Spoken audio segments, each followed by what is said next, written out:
Çok danışsana ne lazım? Qardaşım oğlu, içirəm bunun sənin sağlığı var.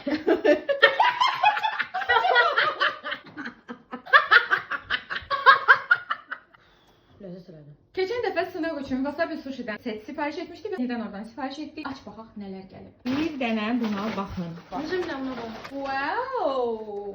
Və gördüyünüz bütün bu rol, 70 ədəd rol, cəmi 42 manatdır. Ağarza bu deyəsən bizim tam istədiyimiz setdir. Çünki bu boyda setdə səvələ tərkib ancaq qızıl balıq krevetkası. Çok danışsana ne lazım? Krab yoxdur da, onu demək istəyirəm. Bu gördüyünüz isə premium rollardır. Bir də onu nəzərinizə çatdırım ki, 3 və daha çox rol sifarişində 20% endirim qazanacaqsınız. Botda da aktivitələr başlaya bilərik. Mən həmişəki kimi gözəliyim. Filadelfiyalardan başlayacağam. Necədir? Bombadır. Çox təzədir.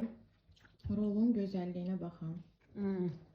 Həmişə setlərdə makinin içinə ancaq xiyar ya da pendir qoyurlar. Maksimum avokado. Burada pendir də var, xiyar da var, qızıl balıq da var. Özü görün nə burada. Superdir. Normalda bu set 52 manat idi. Ay sonuna qədər 42 manatdır. Odur ki, tələsin. Qızıl balığına baxın, necə gözəl dadı hiss edilir. Philadelphia grill.